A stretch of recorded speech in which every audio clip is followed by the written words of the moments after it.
नमस्कार दोस्तों। कहानी गोल्ड में आज सुनिए आकांक्षा पारे जी की लिखी कहानी कैंपस लव। मैंने अपने दोनों हाथों की बीच की उंगलियां तर्जनी उंगली पर चढ़ाई और इस क्रॉस द फिंगर के टोटके के साथ उसका मोबाइल नंबर डायल कर दिया। इससे पहले भी कई बार उससे बात कर चुकी हूँ, लेकिन उस दिन कुछ खास था। कई बार होता है कि उसे फोन नहीं लगता, नेटवर्क बिजी आता है।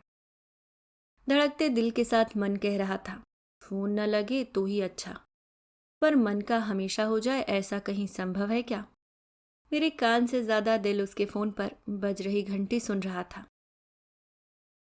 घंटी जाते ही मन किया फोन काट दूं।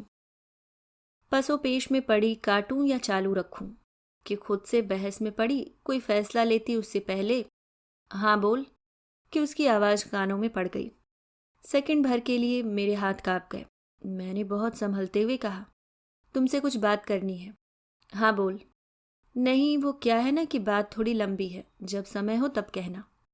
मैं किसी भी सूरत में फोन रख देना चाहती थी। टाइम है मेरे पास, तू बोल। मैं कह रही थी कि मैं जो भी पूछूंगी बस हाँ या ना में ही जवाब देना और कुछ मत बोलना। ओए सुबह भांग पी है क्या? हाँ या ना में बोलना। पुलिस भी ऐसे नहीं बोलती। चल छोड़, बोल क्या हुआ? नहीं, बस मेरी यही छोटी सी शर्त है, सिर्फ हाँ या ना में।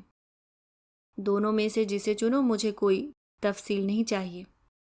अब बोल भी दे रे बाबा, सुबह सुबह पका मत। यह उसका स्टाइल है। धैर्य नाम की चिड़िया से तो उसका कोई संपर्क ही नहीं है। मेरा मतलब है, क्या मैं तुम्हारे साथ हमेशा रह सकती हूँ? सुन तू, मैंने कहा ना हाँ या ना। देखो तू जास्ती होशियार मत बन। हाँ या ना। लगभग 8-9 मिनट ऐसी ही खामोशी छाई रही, और जब कोई और हलचल नहीं हुई तो मैंने फोन काट दिया। यह मेरी उससे आखिरी बातचीत थी, लेकिन यह मेरी प्रेम कथा का आखिरी चैप्टर भी था। कॉलेज के पूरे साल भर जो खुमारी मुझ पर तारी रही थी, उसका अंत हो गया था। इसके बाद होना तो यह चाहिए था कि मुझे बिसुरना था। टसुए बहाने थे ये मोटे मोटे। अंधेरे कमरे में बंद होकर दर्द भरी गजलें सुननी चाहिए थी, या आत्महत्या की एक तरकीब तो सोचनी ही चाहिए थी। पर मैंने ऐसा कुछ नहीं किया। मैंने मिताली को फोन लगाया और बस इतना ही कहा। मेरे को भी मना कर दिया। हाँ, यह बोलते हुए मेरी आवाज़ ज़रा उदास थी। फिर भी मिताली हंसी, और जब मैंने ऐतराज़ जताया तो उसने आवाज़ थोड़ी संजीदा करते हुए बस इतना ही कहा, तेरे को भी। उसकी आवाज़ में दुख कम और अचरज ज़्यादा था। मुझे दुख हुआ कि वह मेरे दुख में अच्छी तरह शामिल नहीं हो रही है। पर ठीक है, जब उसने मिताली को मना किया था तब मैंने कौन सा किलो 2 किलो दुख जता दिया था। तो मिताली ने टिट फॉर टैट, यानी जैसे को तैसा टाइप व्यवहार मुझसे कर दिया था। उसके बाद मैंने और मिताली ने थोड़ी गम भरी बातें की, अपने भाग्य को कोसा और दुख जताया कि आखिर हम में क्या कमी है जो उसने मना कर दिया।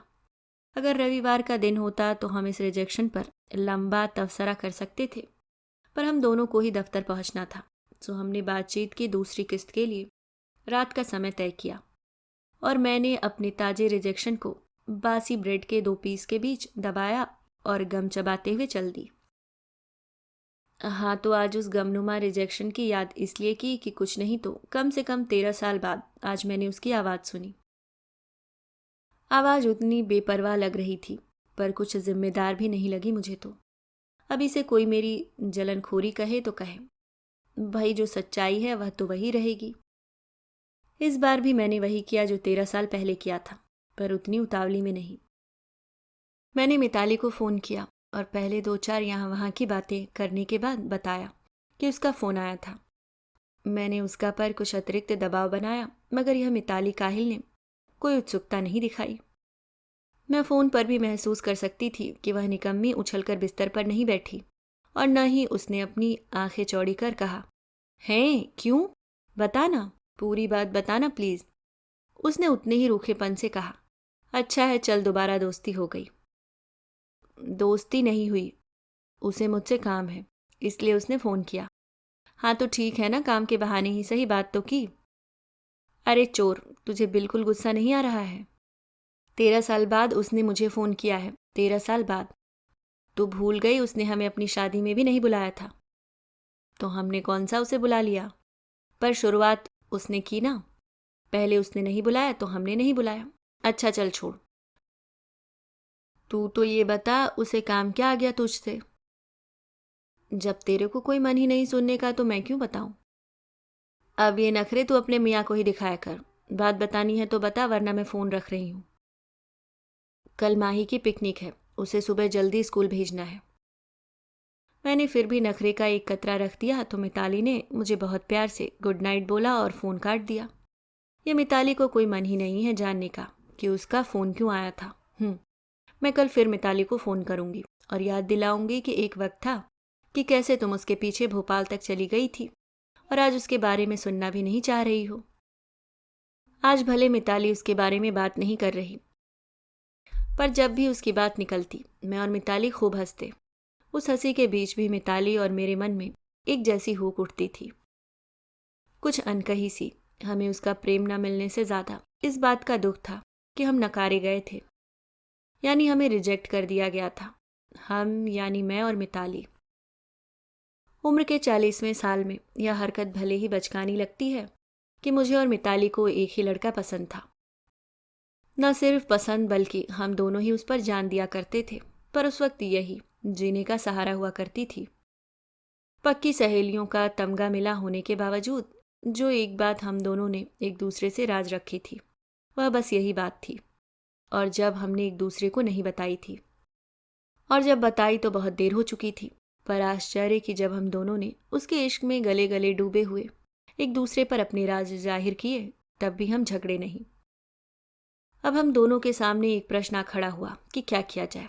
पुरानी हिंदी फिल्मों की नायिका निम्मी की तरह हम दोनों में से कोई भी त्याग देवी बनने को तैयार नहीं था, और बनना भी नहीं चाहिए। आखिर हम दोनों को ही अपने प्यार को परखना चाहिए। नितांत घटिया फिल्मी किस्म का संवाद था, पर मिताली ने बहुत संजीदगी के साथ कहा था। तो हम दोनों ने तय किया कि पहले मिताली अपने दिल की बात कहेगी, उसके बाद मैं। पर परेशानी यह थी कि कॉलेज खत्म हो चुका था और हम सब अपने अपने काम धंधे पर लग चुके थे। मैं और मिताली अभी भी अपने शहर में ही थे, जबकि वह अपने शहर भोपाल चला गया था। प्रेम का ऐसा ताप चढ़ा था हम पर कि हमने उससे पूछने के लिए भोपाल जाना तय किया। एक अखबार में इंटरव्यू का झूठ बोला और सुबह की बस पकड़कर लोजी उसके शहर में। पर तब तक हमें पता नहीं था कि बड़े बेआबरू होकर तेरे कूचे से हम निकले टाइप का कुछ हमें शाम को दोहराना पड़ेगा। एक और दोस्त को मैंने सारी बात बताई और उसने कहा कि वह उसे अपने कमरे पर बुला लेगा। हम सीधे उसके कमरे पर पहुंच जाएं। पूछते पाछते जब हम वहां पहुंचे तो वह बगल में अपना हेलमेट दबाए धूप में खड़ा बतिया रहा था। हाय, उसे देखकर मन फिर डोल गया। लगा कि मिताली को कहूं डील कैंसिल, पहले मैं इसे अपने दिल का हाल बताऊंगी। पर यह शिवानी के उपन्यास पढ़ पढ़कर दिमाग इतना बौरा गया था, लगता था कि सच्चा प्रेम कहीं से भी ढूंढ निकालता है। तो मिताली जैसे ही उसे अपने दिल की बात बताएगी वह फौरन कहेगा, मुझे तुमसे नहीं प्रियंका से प्यार है। वह दौड़कर मेरे पास आएगा और मेरा हाथ पकड़ लेगा। मैं मिताली से कहूंगी कि देख, यह होता है सच्चा प्यार, और फिर मैं घर जाकर पापा को सब बता दूंगी, और बस एक दूसरे के साथ जीवन भर। मेरी सोच को झटका लगाते हुए कपिल ने कहा कि हम दोनों बाहर बैठते हैं और मिताली को उसके साथ कमरे में रहने देते हैं। मैं बाहर दालान में रखे स्टूल पर बैठ गई और मिताली अंदर चली गई।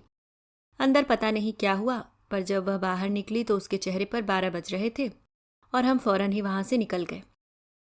उसके बाद बस वह हमारे किस्सों तक सिमट गया। हम जब भी उसके बारे में बात करते एक दूसरे को दोष देते।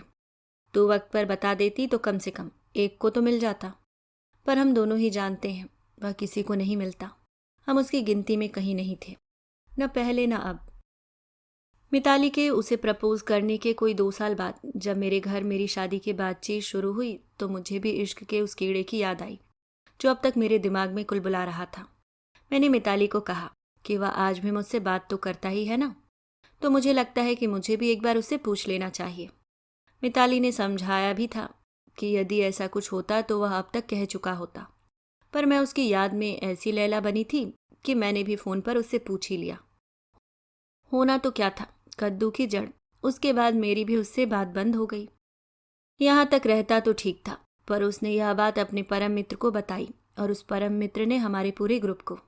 उसके बाद मैं और मिताली एक तरफ, बाकी सब दूसरी तरफ। सुना उसकी शादी हो रही है। हमें उम्मीद थी कि वह हमें ज़रूर बुलाएगा। हमारे सभी दोस्त गए, पर उसने हमें शादी में नहीं बुलाया। उस पूरे ग्रुप में मैं तो फिर भी कई दोस्तों से बात करती रही, पर मिताली की दोस्ती बस मुझ तक सिमट गई। पहले हमें भी लगता था कि वह कैंपस लव था, पर जब कॉलेज छोड़ देने के बाद भी, नौकरी में आ जाने के बाद भी वह बदस्तूर वैसे ही याद आता रहा। उतनी ही शिद्दत महसूस होती रही तो लगा नहीं, कुछ तो था उस रिश्ते में। कोई कशिश तो थी कि आज भी यदि वह फ़ोन करे तो लगता है कॉलेज का वही गलियारा है और उसे अकेला खड़ा देखकर मैं उसके पास जाकर अपना परिचय दे रही हूँ। वह झिझकते हुए से मुस्कुराते हुए अपना हाथ आगे बढ़ाकर कह रहा है, हाय, आई एम परितोष, परितोष कुलकर्णी। अभी आप सुन रहे थे आकांक्षा पारे जी की लिखी कहानी कैंपस लव। उम्मीद करती हूँ दोस्तों कहानी आपको पसंद आई होगी। अगर आप चैनल पे नए हैं तो सब्सक्राइब करना ना भूलें। मिलती हूँ किसी और नई कहानी के साथ, तब तक के लिए मुस्कुराते रहिए। धन्यवाद।